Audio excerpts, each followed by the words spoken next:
everybody. I'm Pastor AJ Houseman, and welcome to 10 Foot Pole, a podcast to dig deeper into aspects of the Bible that get glossed over or totally ignored in most preaching. The Bible has a lot of parts that are racy, uncomfortable, and sometimes downright horrifying. Let's talk about it. Welcome to Season 2, Episode 10. Can you believe it? We are a third of the way through of our 30-episode season. And to commemorate that, I'm doing something a little bit special today, trying something new. I don't have a guest. So, if you think that you cannot stand to listen to my voice for the approximate next 45 minutes, feel free to turn it off now and come back next week where we will have a guest. Still there? Okay, cool. Thanks for joining me on this nice rogue episode that I'm doing today. And by going rogue, I mean that I am not going to talk about the Revised Common Lectionary at all. Just want to do something real special. I want to do a few special episodes throughout the season here to talk about things that are not in the lectionary at all. Because I promise you guys to talk about uncomfortable things that happen in the Bible.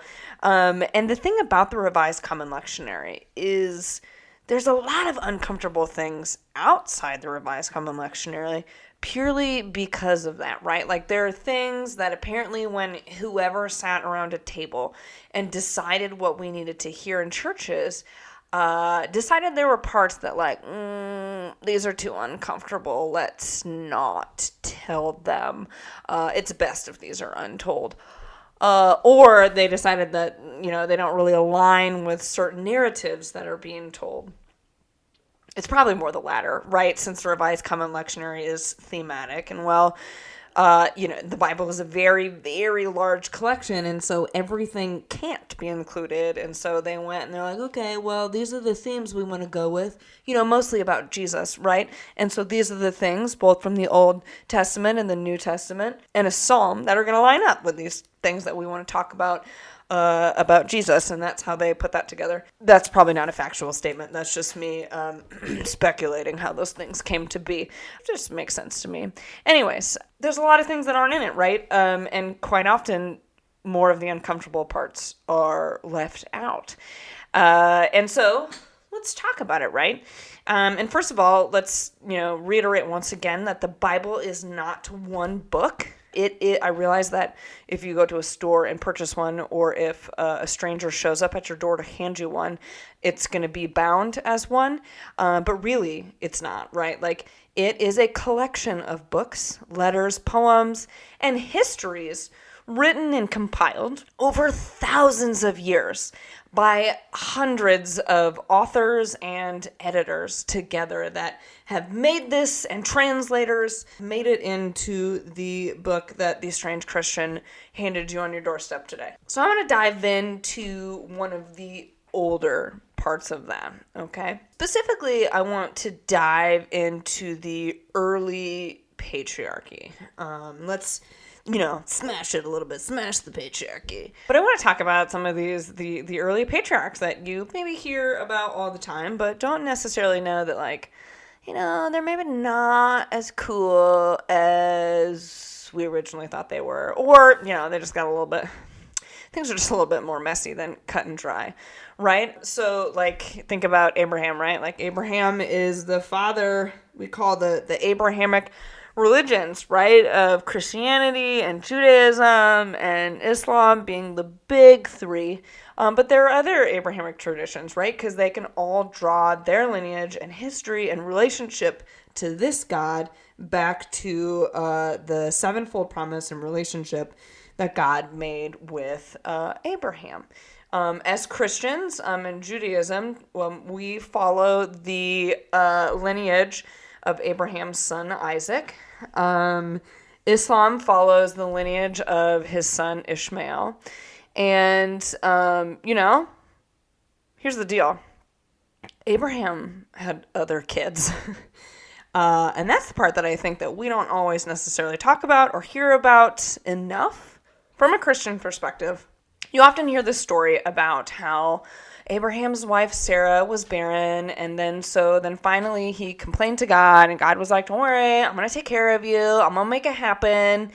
And so then Sarah has this son, Isaac, right? And this is his beloved son, the son that God is going to make these great nations out of. This is Abraham's only son that God asked him to sacrifice. And then when Abraham was going to do it, God said, no, you don't have to, because you're so faithful to me, to sacrifice your only son. And here's a couple of things to point out with this story. First of all, Isaac is not Abraham's only son. Isaac's not even Abraham's firstborn son. So Abraham's firstborn son is Ishmael. Ishmael's mother is Hagar. So if you're more familiar, you've probably heard of the story of Hagar and Ishmael. So typically in customs in this ancient Near East area, this has been recorded in other similar, what's the word I'm looking for? Nations' histories, right? This has been recorded in different cultures as well, that if, say, a woman is barren, is her job to provide her husband with a woman, a servant, or someone who's not, who can give him children. So this is what happens in our Genesis story, starting in chapter 16.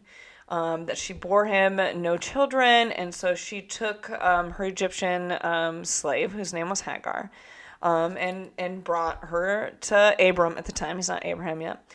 And says, you see that the Lord has prevented me from bearing children. Go into my slave. It may be that I shall obtain children by her. And so this is what happens. Ishmael is born, all that stuff. Yay! And so that's where we get this. And then God does decide to bless her and allow her to bear a son, Isaac. And so when this happens, it starts to get a little, not super great. Sarah, okay, she could have done things a little better, maybe. At least the author blames it on her. But she got jealous and doesn't want this other boy playing with her son, who is now the beloved son, right? This is his true born heir, right? So this other boy's got to go away. And he's all torn up about this, right? He's like, but that's my son, this is what he's talking about. I thought we had an understanding about what was supposed to happen here. And so God comes to him and he's like, it's fine. God says to Abraham, it's fine.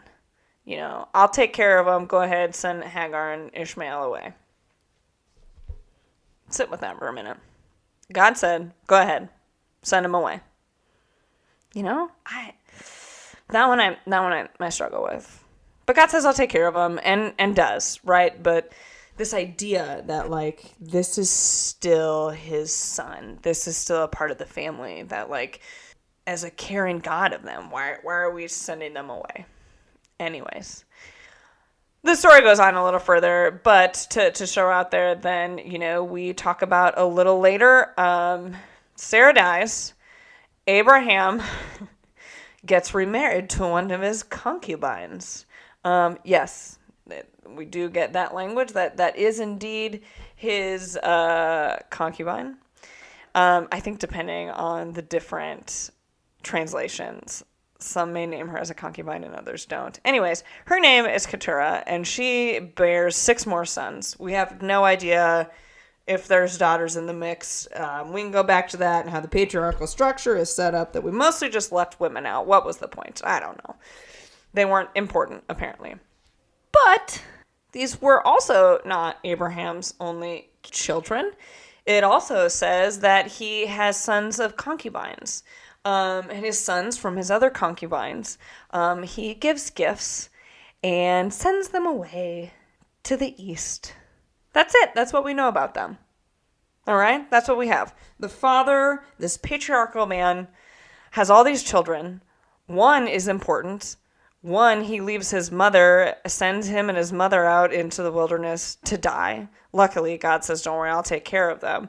He's got these 6 other sons and who knows how many daughters that essentially apparently get nothing. I don't know, because it says that he gives everything to Isaac. And then he's got all of these other children that don't even get named or numbered from other women that we don't get to know about. And they just sends them east with a gift. Here you go. Congratulations. You are my child. You are loved. You are blessed. Just kidding. That all goes to this kid. The rest of you, skidoo. Okay. Right? Isn't that lovely? So all of these other children that he has that are going east and starting to, populate the Arabian Peninsula and whatnot, these become these tribes that get named in other places. Some of them also there's more tribes. Like we got back up a little bit further to get to some of these tribes, all the way back to Noah, right? So okay, so here's the deal about the book of Genesis and sort of the whole Pentateuch, right? So the Pentateuch is the first 5 books of the Bible, the books of Moses, as we say, or the Torah in Hebrew, and Judaism would call these books the Torah, right? This is the law. So these books, I'm gonna just take a moment with this. There's not one person that wrote Genesis or Exodus or all of these.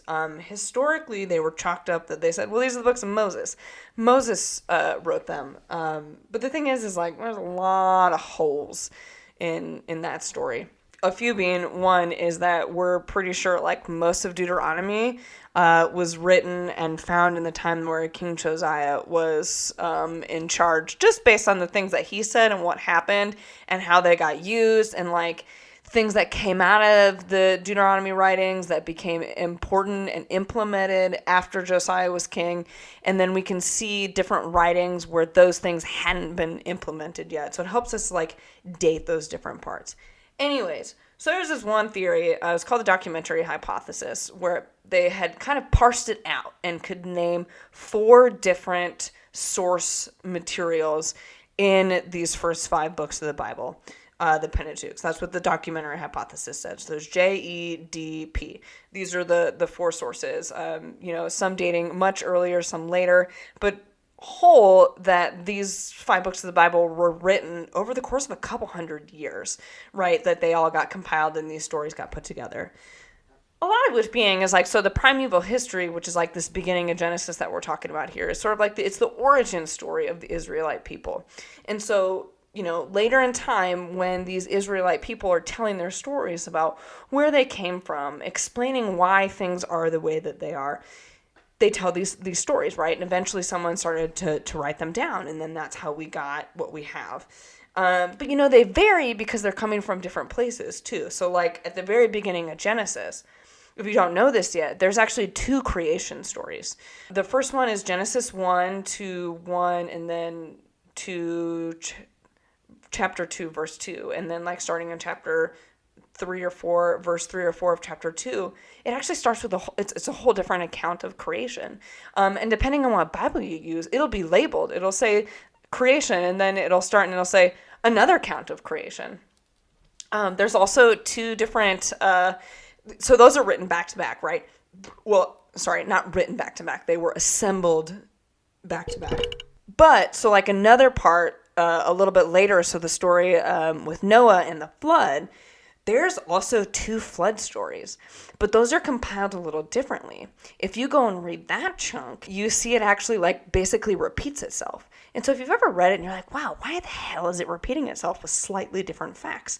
It's there's an echo in the Bible. Well, that's why, is because 2 different sources and their oral traditions just kind of got piled on top of each other, and that's how it got put into its final form that we have today, right?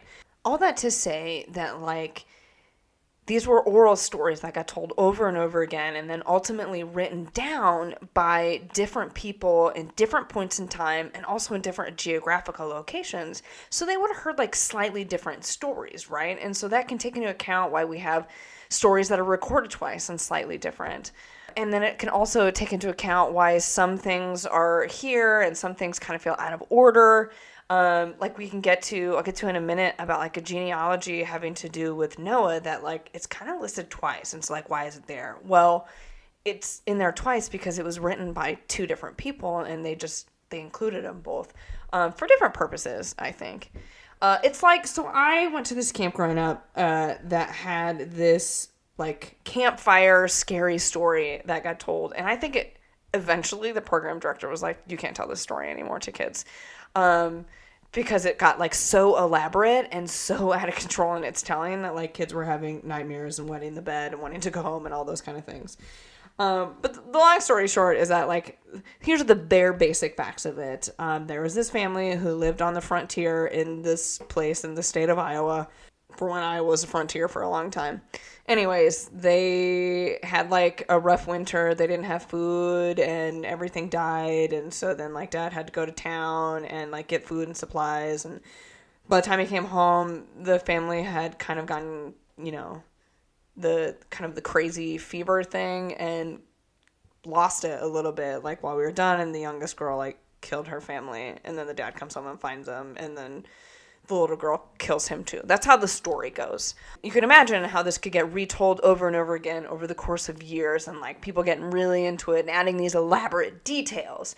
And, you know, she was in the barn at one point in time, and she was in the house, and like what they were eating for dinner, and like adding all these things. And so the story kind of grew and grew and grew, and every single person that told it totally differently, right? But like the same nuts and bolts were there. And so I imagine how some of these primeval stories, so like the origin stories of the Israelite people, of the ancient Hebrews, this is how they went, right? So I even say like the Israelite people. So it's important to understand that the Bible stories that we have in the Old Testament are very specifically follow the lineage and storytelling and the prophets of the people of ancient Israel. That they were part of a particular tribe out of these many tribes that came out of this, you know, one family as it grew and grew and grew. But it's their stories to explain where they came from and how they are chosen by God. That is very important to understand when you read these stories and who the prophets are talking to, what they're talking about, and all those things. To understand that, like, they all kind of came from the same place. And so I want to talk about that with, like, Noah is kind of really where a lot of it kind of traces back to.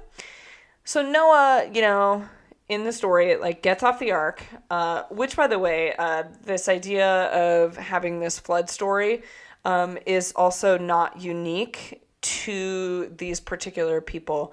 A lot of other stories. So I'm going to be, you know, just kind of say that is like other cultures and kind of religions and nations and stuff in the area that have been studied also by scholars and looking at these different ancient peoples, found a lot of similarities in the different stories that sort of made up their origin story and their religion and those things. So there are very, very similar stories and different heroes and stuff like that show up in these other neighboring communities. Having flood stories or stories about a woman being barren and the miracle of birth. And like, there's a lot. Like if you read... Oh man, I can't think of it off the top of my head, but there are a few different like books that you can read that like take it and place it, I'm doing hand gestures again, you guys can't see those, that take these Old Testament stories and can line them up with other ancient sources of the time that have their own, sort of parallel stories happening to explain what's going on at the time. Anyways, one of the stories that we get is Noah and the flood, right? And so the essential idea is that, God learns that his created beings are a little bit corrupt and, kind of suck sometimes, and get totally out of control. And God's like, you know what? These people are good. Everyone else sucks. I'm just going to kill everybody and start over with this one family. That's what our stories tell us. And we start with this family. And then what happens is they come off of the ark, they start having kids and things like that. And it turns out they're all kind of shitty all over again. That flood thing didn't fix anything, but God promised never to do it again. So, God's going to come up with some other solutions later. And Christianity, we would say that points us to Jesus, right? Like that was the solution that God decided to, give another try. A few other things, prophets, things like that. And then ultimately we get to Jesus, and that's our thing. Okay? Anyways, Noah's kids, right? Noah has 3 sons: Shem, Ham, and Japheth. And so we get the different lineages of this, starting, I believe, in Genesis chapter 10 is where the lineages start. But first, we're going to back up a little bit because I want to talk about how we get all of these other groups that sort of get named in the Bible, these other communities that also kind of, have the same God and the same religion. And how did we get there? Well, again, these are the stories to follow the Israelite people and trace their origin. And so we have all of these branching off, right? So like Abraham has these other kids, right? And they branch off into these other things, but they still have the same God. They just experience it differently and have different books and stuff because they have a different history. This is, the Israelite history. Anyway, so we got these 3 kids. So what happens? We hear about the Canaanites, right? Everyone, you ever hear about them? People don't like the Canaanites. We know that they become sort of like the bad guys. Well, why? So the story is that they're cursed by Noah. And you can find the story in Genesis 9. So this is what happens. After they're out of the ark and they're starting to grow crops and vineyards and stuff, Noah gets drunk and passes out naked in his tent. And Ham, his son, comes in and finds him naked and passed out and goes out and tells his brothers. Well, the 2 brothers come in and cover him with the blanket without ever looking at him. So then the next day when Noah wakes up and finds out what has happened, he curses Canaan, which is, I didn't say that, I don't think, is Ham's son. Ham's son is Canaan. Ham walked into the tent and found drunk daddy naked.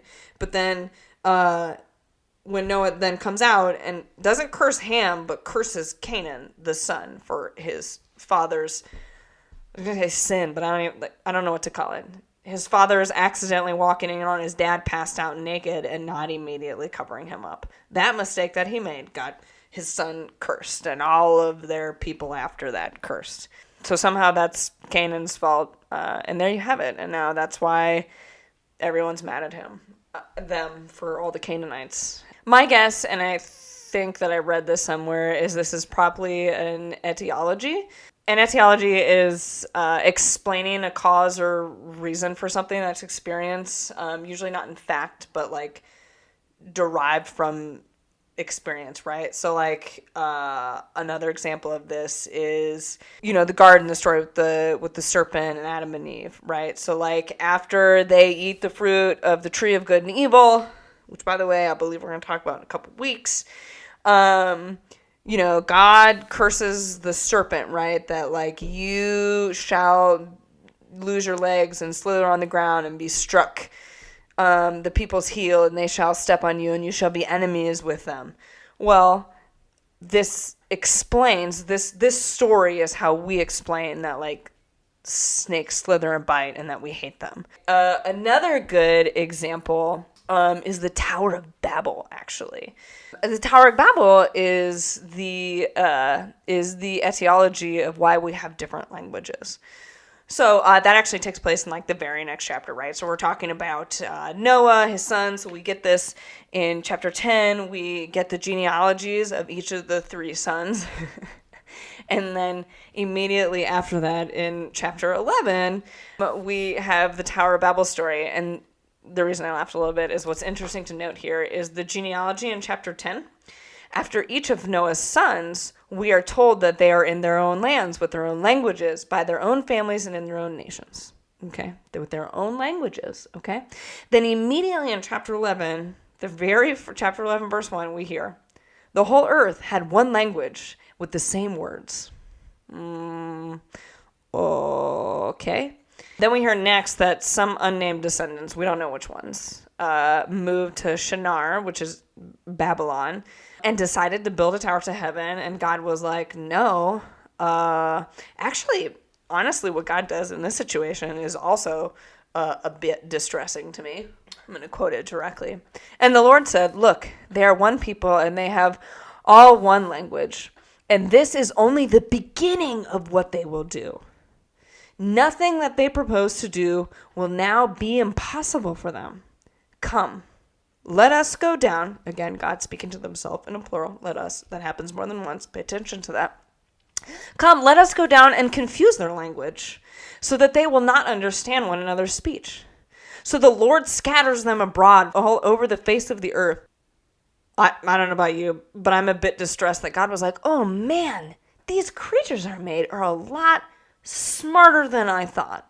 and they could do anything. They almost could be like gods. So, to prevent them from being, I don't know, intelligent, working together, accomplishing things, because apparently when they accomplish things, it makes God angry? Question mark. I am going to confuse them, mix up their languages, and make it a hell of a lot harder for them to accomplish things. Anyways, that's maybe a story for a different way of digging into the uncomfortableness there. I was just pointing out that that's another example of an etiology, right? And now I have to remember why I was talking about the etiologies. Oh, the Canaanite people. So this is probably just a way to explain, that story is a way to explain why is it that they kind of butted heads with the Israelite people. Again, the people whom are actually the center of this story, the center of the whole story, right? The long story. So, anyways, all of that we get after the story of the Tower of Babel. We get the lineage from Shem down to Abram. It's a little bit of, I would say, a web rather than like a straight line. People marry some other people that are somewhere else in the family tree. Like his brother marries his niece, who then is the mom of his wife. No, his daughter-in-law. It's a whole thing. And we don't even know the half of it, right? Because, like, women are left out of genealogies. Way to go, patriarchy. Maybe they do that on purpose, right? So that we don't know whose mom is whose daughter, and you're like, whoa, it's very incestuous in this family tree. And which wives they have, right? Because they have, multiple wives. Anyways. But they leave out of women out of genealogies, except, as we talked about a few weeks ago with Pastor Sarah, the one with Jesus in the book of Matthew, right? And now think about why it's so important that these women that were named in that genealogy were named. Like how important that is, especially in comparative, to these other genealogies that we have. It's kind of, it's crazy. But sort of, to put together this idea then that now we get... we have all these lineages, and we get to Abraham, who's now considered sort of the father of, of these religions, right? Because then Abraham is, the father of Isaac and the father of Ishmael. I didn't write down all of their kids everywhere. They are listed. Well, at least the children of Ishmael. He has a few wives, by the way. And ends up with a lot of children, and we get some of them named, but then we just hear other sons and daughters and stuff.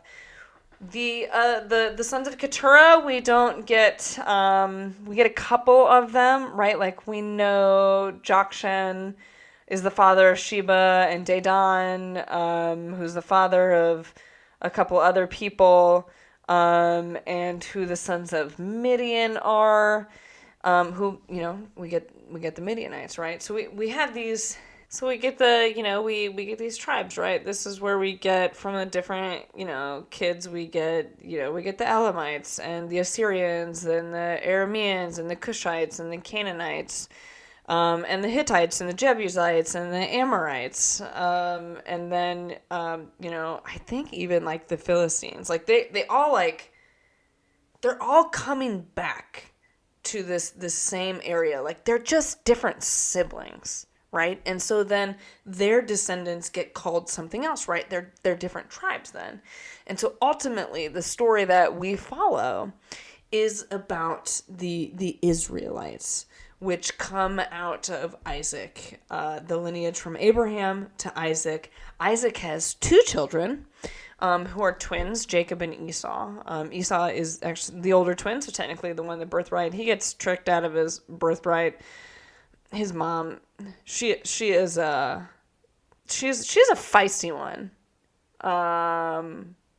Maybe we'll dive into her sometime and we'll talk about Rebecca more. But I better follow the dudes right now because we're talking about the patriarchy, not the matriarchy. That actually probably would have been a more fun episode. Maybe that's just part 2, right? Like first we got to break down the dudes, and then we can dive into these feisty women that made history. Because the whole thing about them is there's so many women that go unnamed, right? But then we have these women. that are named and are a bit feisty. Anyways, so we have Abraham, all of his concubine kids that he just gives a gift and sends to the east. We don't get to learn about their tribes yet. We have Ishmael and his sons and their tribes, and then we have Isaac, who, if you read from one lens, is the chosen one, the offspring, the beloved, the only son of Abraham. This is whom we follow. Anyway, so he has a couple kids. They're twins, so the birthright of Esau. Esau then and his descendants are the nation of Edom and become the Edomites. So we get to hear about them as well. But we follow then Jacob. So Jacob is given the name Israel. And so all of Jacob's descendants make up this nation of Israel. And so what happens is then, Jacob gets a couple wives, right? Sister wives, actually. Leah and Rachel are sisters. He marries them both because, he's really in love with Rachel, but Leah's the older daughter, and he's, supposed to marry her. So, in order to get what he wants, he marries both of them. And they have a bunch of kids, right? And ultimately, he ends up with the 12 sons, which turned into 12 tribes, but it's not one for one because 2 of the tribes are Joseph's sons. I'm trying to remember how that works. It's a little messy. The whole history is a little bit messy, right? But then we get these 12 tribes of Israel, and those are the people that actually fully then, these tribes that, settle in the land that we recognize or understand as this ancient Israel place. At least for a time, and then at some point in time, the whole system kind of breaks down, and then before you know it, there's the 2 kingdoms, which we talked about with Pastor Melissa, because that's kind of where then, on the scene where Micah is after there's 2 kingdoms in place.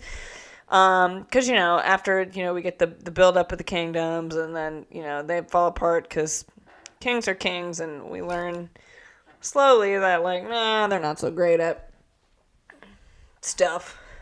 Anyways, so after Solomon, it just kind of breaks down, and then we get the 2 kingdoms. We get the northern kingdom, which is Israel, and the southern kingdom, which is Judah. And they stem from back, we got the names right. So Israel is the name given to Jacob, and then Judah is one of his sons, and so that's where then we get the Judeans, which eventually gets shortened to Jew, right? That's actually where that sort of those people that are Jewish, right? That connotation is from the Judeans. Ultimately, what we understand is Jewish, Israelite, and then also Hebrew. Well, we, in modern day language, when we say these things, generally we're talking about the same people, right? Well, because we hear that language in, the Gospels a lot as Christians, right? The Jews, right? The Jews. That they ultimately then kind of get meshed and become one people, when in theory, they kind of have different, they do have the same origin, but different, paths that they kind of split at different points in time in their history. The thing about the Hebrew, though, this is a fun word that no one really actually can, say where it came from. There are some people who think that it is a play off of Eber, which is a descendant of Shem. Maybe Shem, one of Shem's kids? Somewhere in Shem's line. I can't remember if it's kid or grandkid. But it's one of Abraham's ancestors. And so it comes from that. Another idea is that it's a play off of Hippiru, which is was a name that kind of got broadly used in that time period to talk about people who were migrants or immigrants or, nomads, living that kind of way. And they were, right? Until after the Exodus, and they wandered around the desert for a while and finally settled, they were kind of nomadic people. The first time that this term gets used is when it's in Genesis 14, when Lot gets captured and then rescued. It's used to describe Abraham. It's Abram, not Abraham at this time. the one who had escaped came and told Abram, the Hebrew, who was living by the oaks. So it gets used here for the very first time. It's just thrown in there, and it's a way to describe him as opposed to like against, in comparison to other people from other nations or other tribes and stuff like that. So this is just the first time this is thrown in there. So it's either his tribe, which, could lead back to that idea of it being Eber. That's, play off of that, as that would be his tribe. Or the fact that he is a wanderer, like he's an outsider, he's a foreigner, he has, been nomadic so far in his life, very far away from where he was born. So that like is an idea there. There was a third idea of where it came from, and I didn't write it down. I found it less plausible than the other two. But either way, just a fun fact that's kind of where that term just kind of, plops out of nowhere. And then before we know it, Abraham's descendant is Isaac, whose descendant is Jacob. Well, Jacob's family, all went down to Egypt and followed Joseph down there. And so then in that 400 years for when Joseph led them down there as guests, and then they became somehow enslaved in Egypt, and then we hear this 400 years go by that they're now a distinct group of people called the Hebrews, living enslaved in Egypt. That's sort of where that kind of comes out. Then, later, that 400 years later, we get Moses on the scene, and he does all the rescuing and, talking to Pharaoh, singing some fun songs, depending on which animated film that you watched as a child. They leave and they wander around and take the most ass-backwards way to get to where it is that they think this promised land is, and they finally get there and settle. Moses doesn't make it. He dies right before they get there. Which brings me back to this idea about the Pentateuch, the Torah, the first 5 books of the Bible, not being written by Moses, but the multiple sources and stuff. One of the things that happens is Moses dies, right? Like, he doesn't ever make it into the promised land. And there's this whole narration of Moses' death. Well, that is a hole so it was like really historical that people had attributed that to Moses. That was actually a hole that the first guy that was starting to kind of like analyze and poke holes at the Bible stories was in the Middle Ages sometimes, was a priest, right? Who was like, hey, Moses couldn't have written this. How did he narrate his own death? That doesn't make any sense. He got kicked out of the church. Modern scholars are, they built on it and everyone believes him now, but just that beginning of the story where if you disagree with the party line. Anyways, I am appropriately grateful that we have more freedom in how we learn and get to express our theological questions and learnings. Anyways, today I didn't really talk about like a specific Bible verse. I talked mostly in the chapters surrounding Genesis 9 to Genesis 25. You can skip around a little bit. There's some other stories, but just to talk about this lineage and, this patriarchal structure that we have is far from perfect.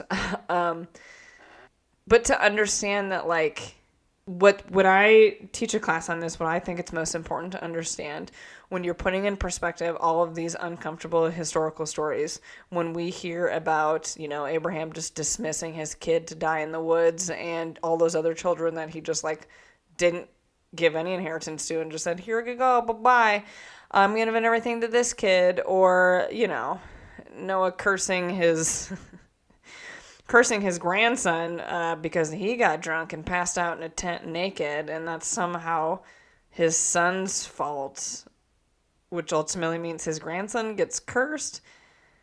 Anyways, there's a lot of things that, like, they're uncomfortable, and they really make you sort of challenge what does, where do you sit in your faith with these scriptures in a total understanding of your relationship with God, right? All right, the last thing that I want to add about this is just a quote from the Introduction to the Hebrew Bible by John Collins. It's just a really good quote here that to kind of put in perspective these ancient texts about whether or not they're true or not, or what that means. Regardless of their historical value, the tales of the patriarchs remain powerful as stories. In large part, this is because, like all good folklore, they touch on perennial issues. When the stories are read as scripture, they become more problematic because of the common but ill-founded assumption that all scripture should be edifying. The stories of Genesis are often challenging and stimulating, but they seldom, if ever, propose simple models to be imitated. What does it mean for us to look up to Abraham as like this treasured and favored person that God, supposedly respected and loved and cherished, and that is revered as this, huge patriarch when, he sent his son and his mother, just here's a skinful of water and some leftover lamb chops. Good luck. Does not sound like a fatherly figure that I would look up to very much. Well, what about if your perspective is from any other kid in that family? Family being a broad term here, right? Like, it is, right? They're related, family. What if you're any other kid in this story besides Isaac? What do you think of God? Right? Or, say you're Canaan, right? What the hell, man?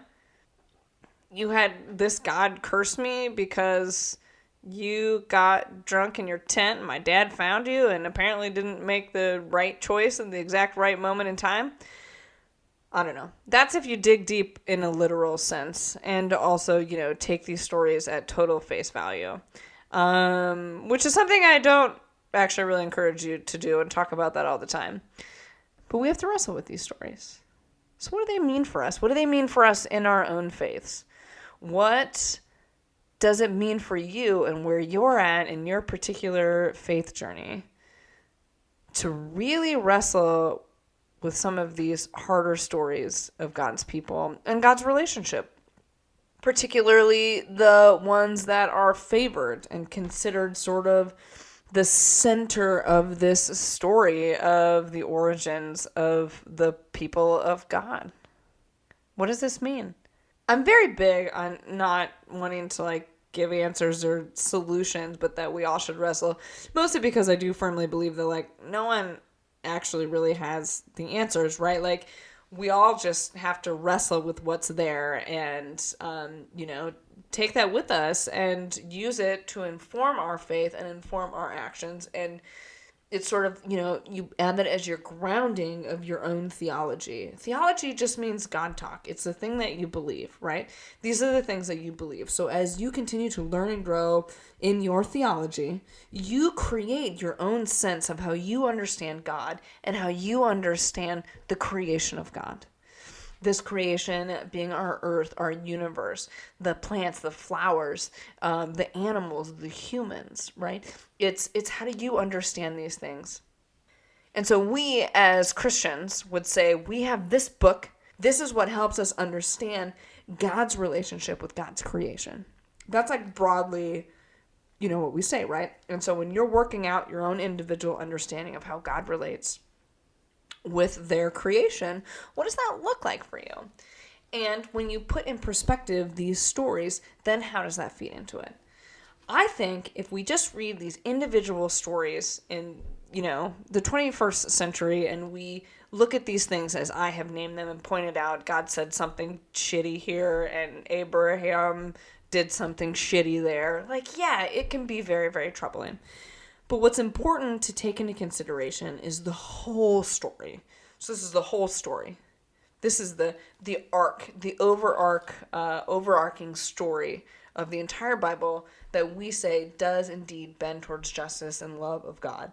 That if you take this overarching story and read between the lines of the author, trying to give us these hints and these glimpses of how God worked with God's people, I think that might be the key takeaway, right? They were still figuring it out, right? They were figuring out how to be God's people. They were figuring out just how to exist, right?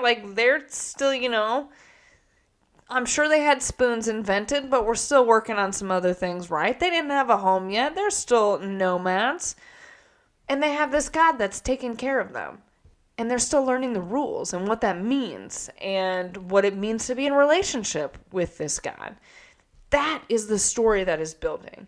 And I think if we look through the entire story, what we see from the origin, what is then, written as the supposed origin of the people, all the way through when we have Jesus enter the scene, and then even through the Christian scriptures and the letters of Paul and the other epistles, we have this overarching story of how these people learn to be in relationship with this God and what that looks like. And I don't necessarily want to always dismiss God of the things that God does. There are people that like to do that very quickly, that like clearly we must have misinterpreted what God did, because if we're thinking anything God did was negative, then clearly we're the ones that are wrong. I mean, that could be true.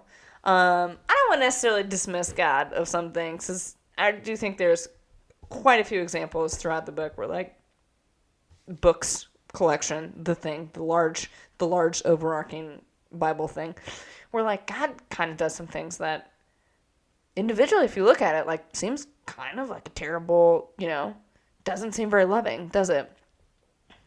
Killing everyone, for instance, when I go back to the flood, that's always my favorite example. That is an interesting way to express love, in my opinion. And what does that tell us about God? I think there are definite takeaways. We're going to dive into that in a different day. But just to say that, like, I do believe that, like, it was written from a human perspective, right? And so, like, you get this one perspective. Again, we're talking about these people of Israel. We get this perspective and this overarching story then through Jesus and through the rest of it, where we hear humans wrote things down inspired by God, but through the relationship, about the relationship that they are forming and continuing to learn and grow in with this divine. And I think that is maybe the thing that we always need to have on the back of our minds when we're reading any parts of this. Especially the really uncomfortable parts. It's just because they did it or said it doesn't mean it's right. And also, we're still continuing to learn how to be in a relationship with this God.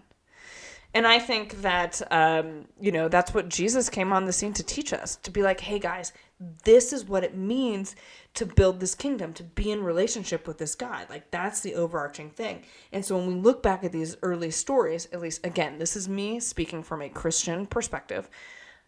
These are the early people trying to be in a relationship with God. And what we know now, these are the things that we can do and be a part of to build on top of that relationship. Maybe I am trying to explain things away. I don't know.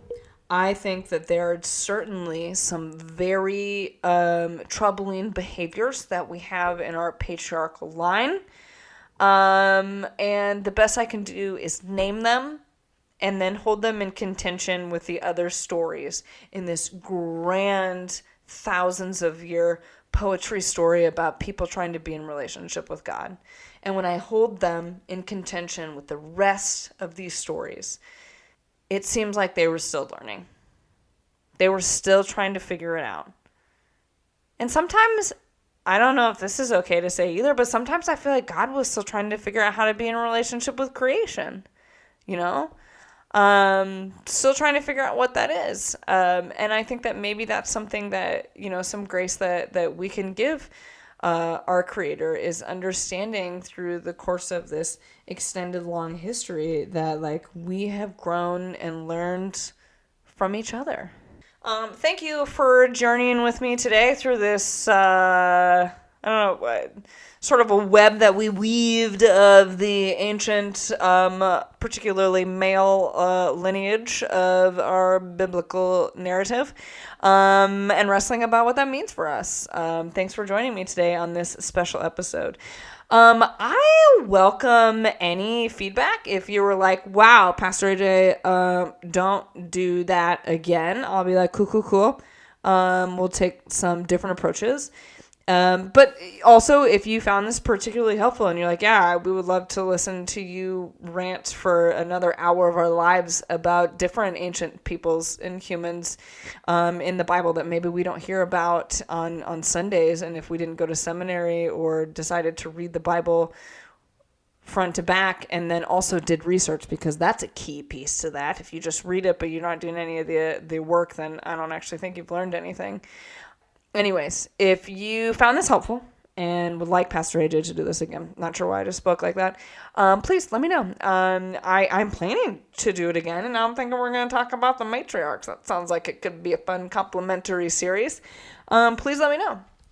Anyways, thank you for joining me for this fun 10th episode. Some updates with things that are happening. I want to apologize for being a bit behind. My life has had some things going on that have made me struggle to have some extra time to do things.